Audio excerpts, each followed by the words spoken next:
Hello बच्चों, welcome to Pankaj physics centre. आप लोगों से हम पिछले क्लास में क्या डिस्कस किए थे कि प्रिज्म होता क्या है ना।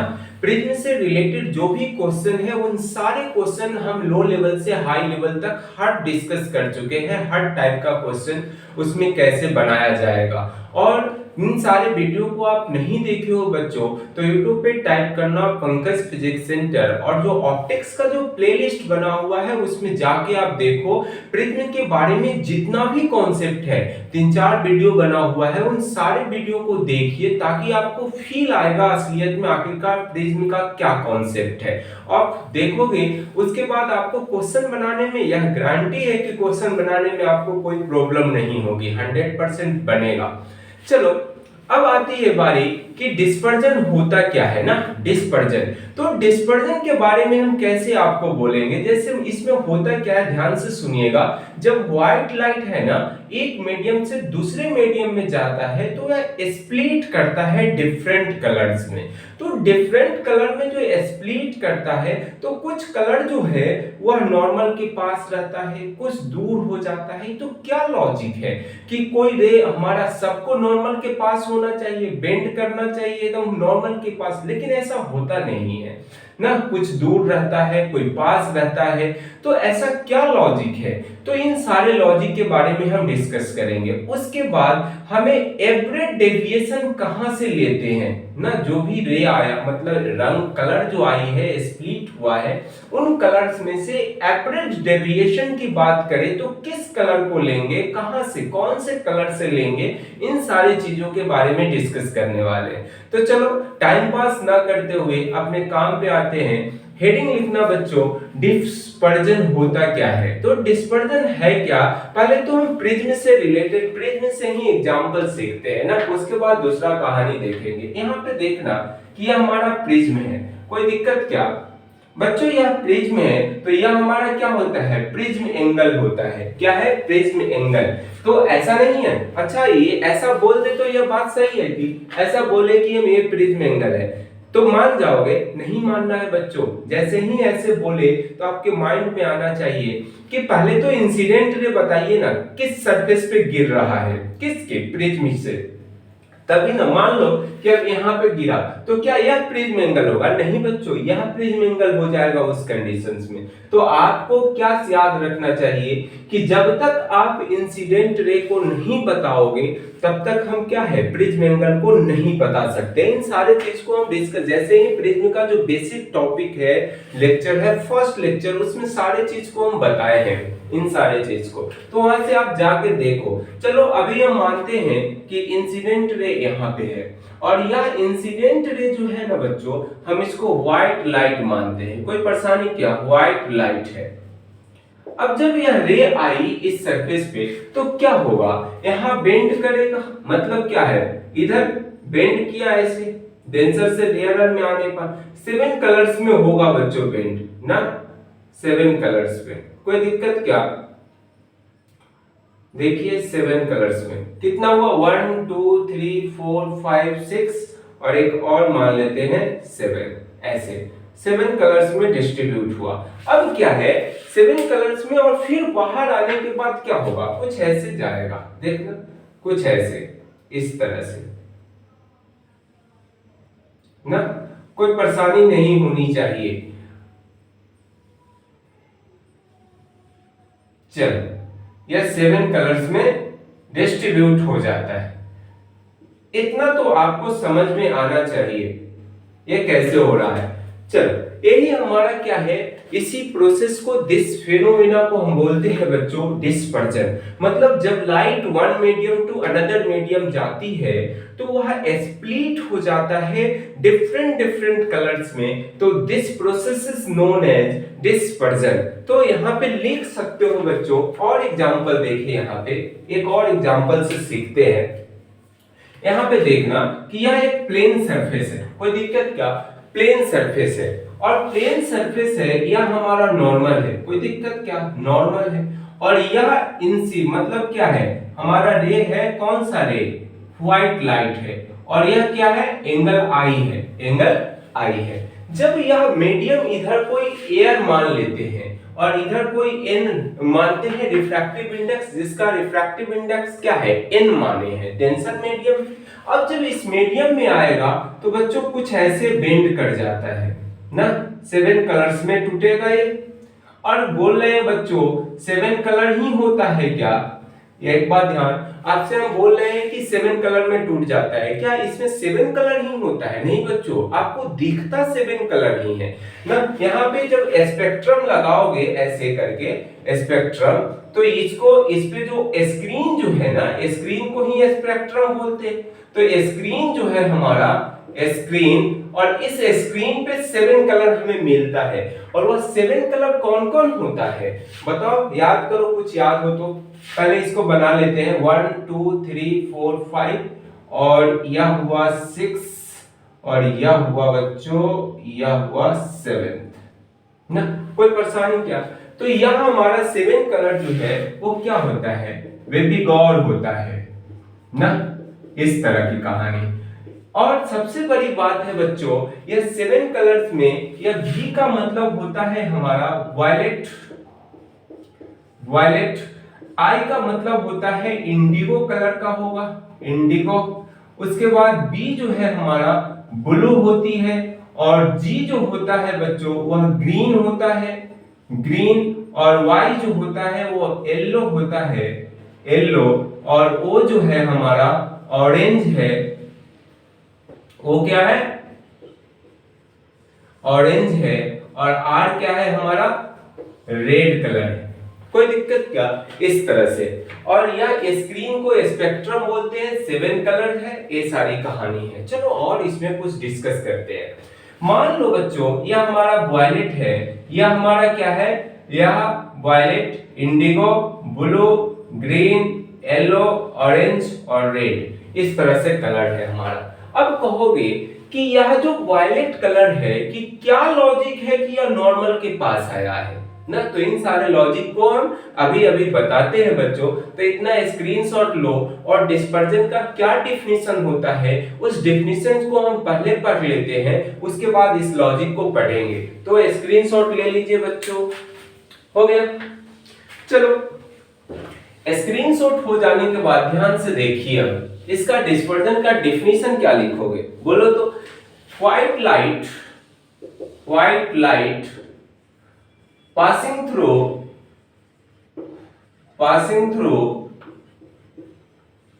one medium to another medium, one medium to another medium, then split in different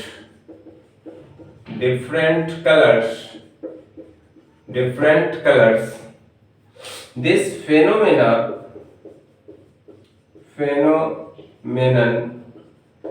is known as dispersion ना, is known as dispersion। तो इस प्रोसेस को क्या बोलते हैं, डिस्पर्जन बोला जाता है। तो चलो इतना हो जाने के बाद अब देखो, आखिरकार एक बात, एक कॉची मतलब क्या था बच्चों, कोची साइंटिस्ट था, क्या था, अकॉर्डिंग टू देखना, कोची फॉर्मूला, साइंटिस्ट का नाम है, उसने एक फॉर्मूला दिया था बहुत प्यारा सा, कहा कि रिफ्रैक्टिव इंडेक्स जो होता है ना वो इस टर्म में होता है, a plus b upon lambda dot dot, इस तरह से। R क्या होता है, रिफ्रैक्टिव इंडेक्स है, R n क्या है, n हमारा रिफ्रैक्टिव इंडेक्स है बच्चों, लेमडा क्या है, वेव लेंथ है, वेव लेंथ है। कोई दिक्कत क्या, वेव लेंथ है, लेमडा हमारा वेव लेंथ है। तो अब देखना यहाँ पे देखो, बेबी गौर में जब यह वायलेट से रेड कलर की ओर आते हैं ना, तो वेवलेंथ इंक्रीज करता है। क्या होता है बच्चों, वेवलेंथ लेमडा जो है वो इंक्रीज करता है। तो अब बताइए, यह हम मिटा रहे हैं सारा कहानी ना, ध्यान से देखना, यहाँ पे वेवलेंथ होता है इंक्रीज करता है देखो यहाँ पे, तो यदि वेवलेंथ इंक्रीज करा तो रिफ्रैक्टिव इंडेक्स के साथ कैसा रिलेशन में है, इनवर्सली रिलेशन में है। तो देखो यहाँ पे क्या क्या लिख रहे हैं, यदि लेमडा बढ़ा बच्चों, लेमडा बढ़ा तो एन घटती है, रिफ्रैक्टिव इंडेक्स घटेगा।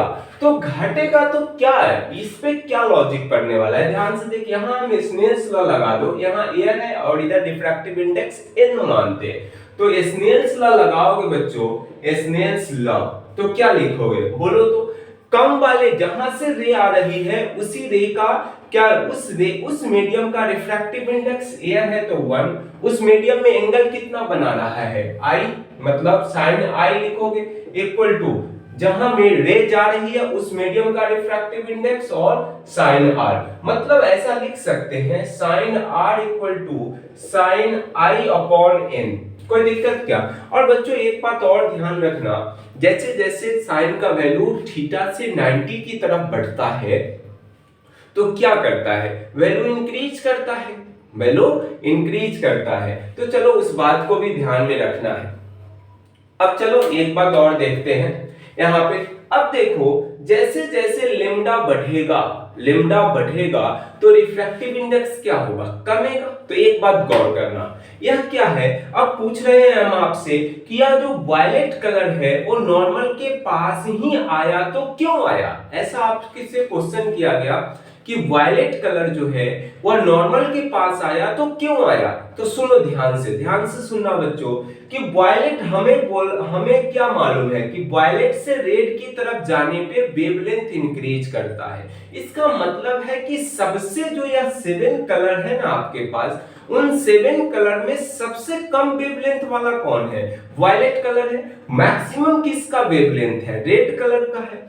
चलिए अच्छी बात है। तो यदि वेवलेंथ वायलेट कलर का सबसे कम है तो रिफ्रैक्टिव इंडेक्स क्या होगा, ज्यादा होगा। यदि रिफ्रैक्टिव इंडेक्स ज्यादा है वायलेट कलर के लिए, सोचिए फॉर वायलेट कलर ना, हाँ for violet colour, violet colour के लिए यदि लेमडा बहुत ही कम है, मतलब लेमडा क्या है, बहुत स्मॉल है, मतलब स्मॉल है, तो बच्चों एन क्या होगा, मतलब लार्ज होगी, एन हमारा लार्ज होगा, बड़ा होगा। यदि एन बड़ा हुआ, ध्यान से सुनना, एन बड़ा हुआ तो यह क्वांटिटी को क्या करेगा, छोटा करेगा। एन बड़ा हुआ इसका मतलब क्या है, एन डिवाइड करोगे साइन आई से तो हमारा साइन आर क्या होगा, इंक्रीज, मतलब क्या होगा, डिक्रीज होगा। मतलब यह जो है एन बहुत बड़ा है तो साइन आर क्या होगा, बहुत छोटा है। यदि बहुत छोटा है बच्चों, इसका मतलब क्या है, आर जो होगी यह क्वांटिटी हमारा क्या होगा, छोटा है, तो मतलब यह आर जो है वो बहुत नॉर्मल के पास आएगा। तो इसलिए हम बोल सकते हैं कि वायलेट कलर क्या हैगा, सबसे निकट होगा नॉर्मल से। और रेड कलर के साथ क्या है रिलेशन, फिर से सुनना बच्चों ध्यान से, रेड कलर का वेवलेंथ सबसे ज्यादा, रेड कलर का वेवलेंथ सबसे ज्यादा, रिफ्रैक्टिव इंडेक्स बहुत ही कम, रिफ्रैक्टिव इंडेक्स बहुत कम है, इसका मतलब है कि यह क्वांटिटी ज्यादा होगा, और ज्यादा है तो आर का वैल्यू क्या होगा, ज्यादा होगा, मतलब आर का वैल्यू ज्यादा, इसका मतलब क्या है, नॉर्मल से दूर भागेगा। यदि दूर भागा तो देख, तो यह दूर ही है ना, तो इसी वजह से क्या होता है, जैसे जैसे जिसका वेवलेंथ है उस अनुसार वह स्प्लिट हो जाता है और वैसे वैसे उसका पोजीशन होता है। तो बच्चों यह लॉजिक है, ऐसा मत कहना कि ऐसा होता है, ऐसा कुछ नहीं होता, यहाँ लॉजिक है और यह वेवलेंथ से लॉजिक निकाला जाता है ना। तो कोची ने कहा था और उसी के एक्सपेरिमेंट, उसी के फार्मूला के बेस पे ये सारा चीज हम निकाल के आपको सिखा दिए है। तो बच्चों स्क्रीनशॉट ले लो, आज के बाद ये बात मत बोलना कि ऐसा क्यों होता है कि नॉर्मल के पास वायलेट रहता है, नॉर्मल से दूर रेड रहता है, तो ऐसा लॉजिक है ना। चलिए स्क्रीनशॉट लीजिए, उसके बाद और कुछ कहानी इसमें बताते हैं आप। हो गया, चलो देखना, इसी में एक चीज और सीखते हैं, ध्यान से देखना बच्चों। यदि हमारा यहां से देखो ध्यान से, इसी में यदि हमारा ये क्या है, हमारा ओरिजिनल पाथ है, क्या है, रे का ओरिजिनल पाथ है, इस तरह से है कि नहीं, यदि यह सरफेस नहीं होता तो रे ऐसे आता। यदि हम डेविएशन निकालना चाहता है रेड कलर से, तो डेविएशन कहां से निकालते हैं? जो ओरिजिनल पाथ जो है रे का, उस ओरिजिनल पाथ से जो हमारा रे जो है वो कितना डेविएट किया है, वही ना डेविएशन होता है एंगल। तो बच्चों रेड कलर के लिए यह डेविएशन मतलब डेल्टा आर लिखोगे। क्या कोई रॉकेट साइंस वाली बात है कि? अच्छा, वायलेट कलर का मतलब डेविएशन जानना चाहते हैं तो क्या लिखोगे? यहां से वायलेट कलर के लिए यह डेविएशन ना डेल्टा वी। अच्छा, हम ग्रीन कलर के पूछ लेते हैं तो ग्रीन कलर के लिए क्या करोगे? या डेल्टा वाई मतलब जी। यदि येलो कलर का पूछे तो क्या लिखोगे? येलो कलर का या वाला है मतलब डेल्टा वाई। इस तरह से सब निकाल सकते हैं। तो चलो, ये सारी कहानी है। यदि बच्चों हमारा डेल्टा आर जो है वो क्या है? डेविएशन है ना, deviation angle of red colour just like हमारा डेल्टा वी जो है वो क्या है? हमारा डेविएशन है, deviation angle of violet colour.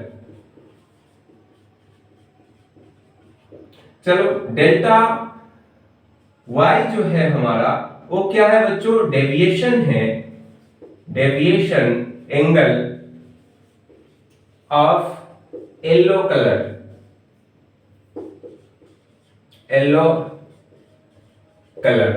कोई दिक्कत वाली बात की?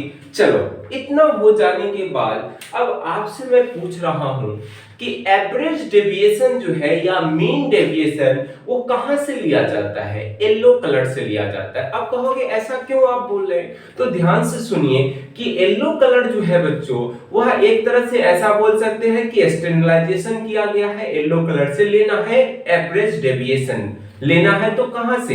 येलो कलर से।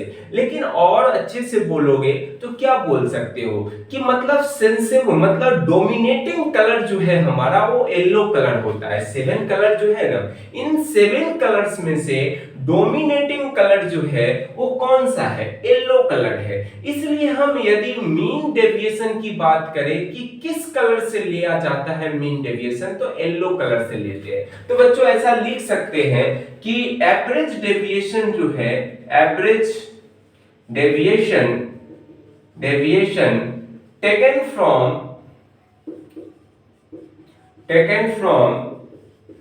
येलो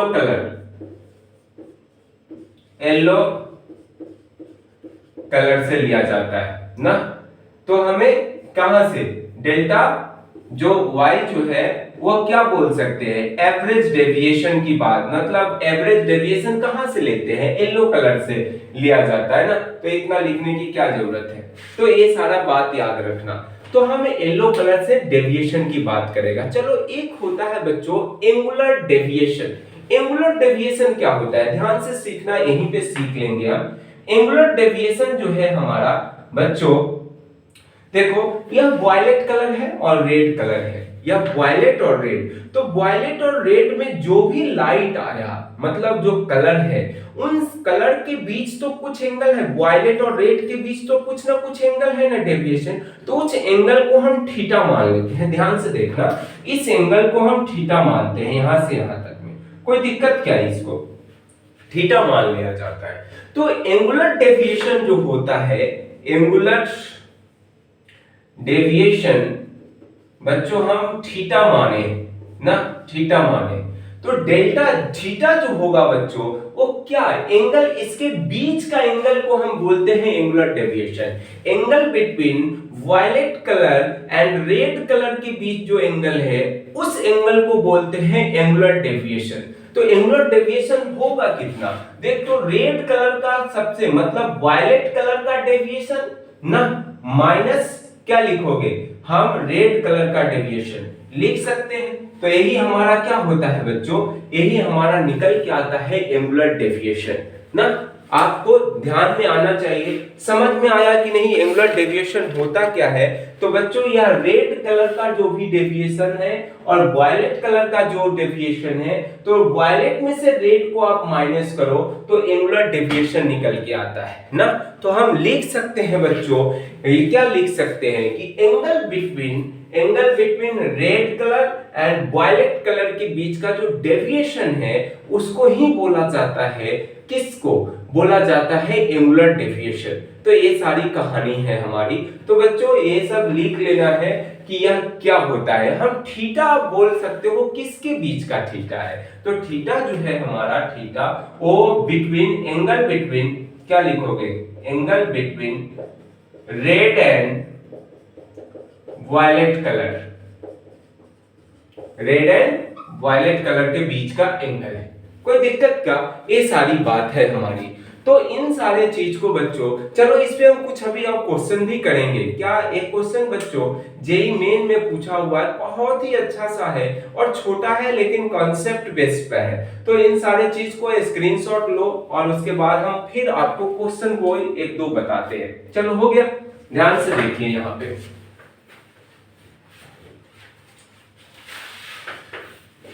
देखना बच्चों क्या होता है। अब देखो हमारा एक ग्लास स्लैब है, इस तरह से ग्लास स्लैब है, कोई दिक्कत क्या।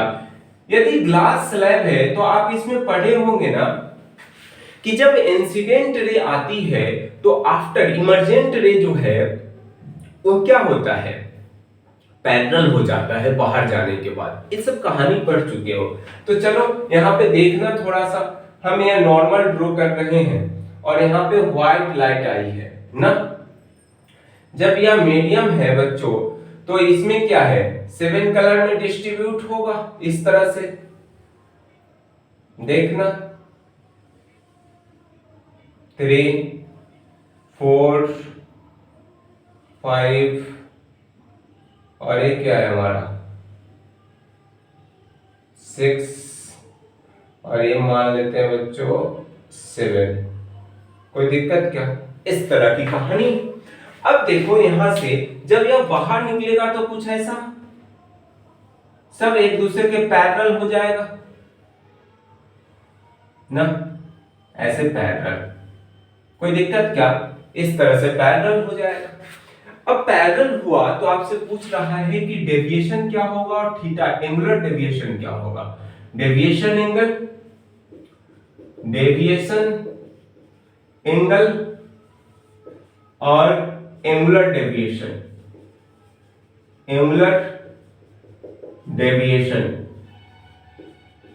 एंगल। कोई दिक्कत क्या, एंगुलर डेविएशन एंगल कितना होगा। तो देखो तो कितना होगा, सोच के बोलिए। यह हमारा व्हाइट लाइट है, क्या है बच्चों, व्हाइट लाइट है, और यह नॉर्मल है हमारा, यह आई है ना। तो अब बताइए कि जब यह बाहर निकला है, जब यह 7 कलर बाहर बनके स्प्लिट होकर निकली तो ये सब तो पैरेलल होगा। तो पैरेलल होगा बच्चों तो डेविएशन क्या होगा, कुछ नहीं होगा। जो ओरिजिनल रे है और वह जो रिफ्रैक्टेड रे जो है, रिफ्रैक्टेड नहीं इमर्जेंट रे बोलिए अब, तो इमर्जेंट रे है और ओरिजिनल रे के पैरेलल हो जाता है। जब पैरेलल ही हुआ तो क्या डेविएशन कुछ आने वाला है कि नहीं आएगा, डेविएशन कुछ नहीं आएगा। तो डेल्टा जो है बच्चों वो 0 हो जाएगा, डेविएशन कितना, 0। यदि सारा पैरेलल है तो क्या इसमें एंगुलर डेविएशन होगा कि नहीं होगा, मतलब थीटा भी क्या होगा, 0। यही हमारा जेई मेन में पूछा हुआ है कि एंगुलर डेविएशन कितना होगा जब ग्लास स्लैब से व्हाइट लाइट पास करेगी, तो एंगुलर डेविएशन कितना होगा वो पूछा है, तो 0 होगा। अब सुनो फिर से बात एक और, यहाँ पे जब हम क्या बोल रहे हैं कि पैरेलल हो जाएगा बाहर निकलने के बाद। यदि पैरेलल हुआ तो क्या होगा, यदि सारा जो व्हाइट लाइट हमें स्प्लिट हुआ था फिर हमें व्हाइट लाइट मिलेगा कि नहीं? ऐसा थोड़ी है कि यह पैरेलल है तो बहुत दूर दूर पैरेलल, इतना पास पास है, इतना पास पास है कि आपको फिर से व्हाइट लाइट ही दिखेगा, आपको ना व्हाइट लाइट ही मिल जाएगा। तो बच्चों हम बोल सकते हैं इस सिचुएशन में ना तो डेविएशन एंगल निकलेगा, ना तो एंगुलर डेविएशन होगा, और दोनों क्या होगा, 0 0 होगा। इस तरह की कहानी है। चलो एक और सा क्वेश्चन देखते हैं, ये बना लेना है ना, छोटी सी बात है लेकिन सीखने वाली है। फिर से देखो बच्चों, एक और क्वेश्चन है हमारा, एक है हमारा क्वेश्चन है कि प्रिज्म है ना, इस तरह से प्रिज्म लिया गया है, ध्यान से देखिएगा, यह प्रिज्म है ना, इंसिडेंट रे जो है वो बिल्कुल 0 डिग्री पे आ रहा है, बिल्कुल क्या है, 0 डिग्री पे आ रहा है, सही बात है। चलो इस तरह से आए, इस तरह से यहां आया, लेकिन बच्चों एक बात बड़ी अच्छी बात है कि यह जो रे जो है बच्चों, यह पहले से हमें मालूम है कि एक उसमें ब्लू कलर होगा, एक उसमें येलो कलर है और एक उसमें रेड कलर है, मतलब ब्लू, येलो और रेड कलर का कॉम्बिनेशन है। कोई दिक्कत क्या, ब्लू, रेड और येलो कलर का कॉम्बिनेशन है। जब यहाँ पे आएगा तो क्या होगा, स्प्लिट होगा, एक रे ऐसे आ गया है, दो रे जो है बच्चों इस तरह से पास कर गई है, इस तरह से। आपको हमें यह क्वेश्चन क्या पूछा है, यह प्रिज्म एंगल है। क्वेश्चन पूछा है कि यदि बच्चों कि हमारा यह जो इंसिडेंट रे था वो कंबाइंड था ब्लू, येलो और रेड कलर को, जब स्प्लिटिंग हुई है रेड का तो कौन सा रे हमारा रेड होगा, कौन ब्लू होगा, कौन रेड येलो होगा, ये हमें मालूम है कि, तो इसको बताना है आपको ना, इस चीज को आपको बताना है कि कौन सा रे होगा। तो चलो इसको ध्यान से सीखो, अब कौन सा होगा तो देखना है कि कौन होगा। यहां पे देखो, यहां पे TIR हुआ है तभी तो अंदर ही रह गया है, इसको 1 मानो, इसको 2 मानते हैं और इसको 3 मान लेते हैं, रे का नाम लिख लिए हैं और कोई बात नहीं है। बच्चों यहाँ पे एयर है, यहाँ पे एयर है और इसका रिफ्रैक्टिव इंडेक्स n मानते हैं, तो यहाँ पे क्रिटिकल एंगल फाइंड आउट करो पहले। तो क्रिटिकल एंगल क्या होगा, C/1 अपॉन क्या लिखोगे, बोलो बोलो, n, और यहाँ पे साइन इनवर्स, कोई दिक्कत क्या, ऐसे लिखिए ना, साइन C जो है बच्चों 1/n। क्रिटिकल एंगल कैसे निकालते हैं, कम वाले रिफ्रैक्टिव इंडेक्स अपॉन ज्यादा वाले रिफ्रैक्टिव इंडेक्स से डिवाइड करो, तो C इक्वल टू क्या होगा, साइन इनवर्स 1/n, रहने दीजिए ना, इससे लॉजिक निकालेंगे अभी कौन सा रे है। अब बताओ कि जब ब्लू है, येलो है और रेड है, तो यहाँ ब्लू से रेड की तरफ जाओगे तो वेवलेंथ क्या होगा, लेम्डा इंक्रीज करेगा। और कोची ने अभी अभी बताया है कि n रिफ्रैक्टिव इंडेक्स जो है a plus b upon lambda dot dot इस तरह से रिलेशन रखता है। रिफ्रैक्टिव इंडेक्स इनवर्सली प्रोपोर्शनल है एक तरह से क्या, लेम्डा का, वेवलेंथ का। यदि वेवलेंथ बढ़ा तो रिफ्रैक्टिव इंडेक्स क्या होता है, कमेगा, रिफ्रैक्टिव इंडेक्स कमेगा। तो रिफ्रैक्टिव इंडेक्स कम रहा है तो ब्लू कलर का, इन तीनों कलर में ब्लू कलर का वेवलेंथ क्या है, सबसे कम। ब्लू कलर के लिए आप क्या करोगे, वेवलेंथ कम है बच्चों तो रिफ्रैक्टिव इंडेक्स बढ़ेगा। यदि रिफ्रैक्टिव इंडेक्स बढ़ा तो क्रिटिकल एंगल क्या होगा, रिफ्रैक्टिव इंडेक्स बढ़ा मतलब नीचे डिवाइड हो रहा है, तो बढ़ा तो मतलब क्या है, क्रिटिकल एंगल तो ज्यादा। मान लो ऐसा हम सपोज करते हैं कि यह एंगल थीटा है और यह जो एंगल है, यह थीटा जो है वो हम मान के चलते हैं बच्चों, लेट कर लो कि थीटा जो है हमारा वो 45 डिग्री है, 45 डिग्री। यदि 45 से ज्यादा हो गया, 45 से एंगल ज्यादा हो गया क्रिटिकल एंगल, तो क्या होगा, TIR हो जाएगा। इसका मतलब है बच्चों, इसका मतलब है, यहाँ पे ध्यान से देखिए, यहाँ पे थीटा क्या माने हैं 45 डिग्री, या लेट किया हुआ है, ऐसा नहीं है बस सुविधा के लिए ऐसा कर रहे हैं, 45 डिग्री है। यदि 45 है तो 45 से एंगल यदि ज्यादा हो गया तो TIR हो जाएगा। तो मतलब है कि ब्लू कलर का वेवलेंथ सबसे कम, रिफ्रैक्टिव इंडेक्स बढ़ा तो क्रिटिकल एंगल क्या होगा, 45 से ज्यादा ही होगा, तभी तो हमारा यह रेव का कोई भी रेव है तो यह रे जो है वह ब्लू कलर का रे होगा, तभी तो इसमें TIR हुआ है। सबसे कम रिफ्रैक्टिव इंडेक्स मतलब वेवलेंथ इसका है, तो रिफ्रैक्टिव इंडेक्स सबसे ज्यादा, और जिसका सबसे ज्यादा वेवलेंथ रिफ्रैक्टिव इंडेक्स उसकी क्रिटिकल एंगल क्या क्या होने वाला है? क्रिटिकल एंगल मतलब नीचे हमारा सबसे ज्यादा वैल्यू, तो यह ओवरऑल को क्या करेगा? कम करेगा। यदि कम किया तो क्या है? सी पर क्या असर पड़ने वाला है ना? बोलो सी पर क्या असर पड़ेगा, सोच के बोलो। देखो सी पर क्या असर पड़ेगा, ध्यान से देखिए।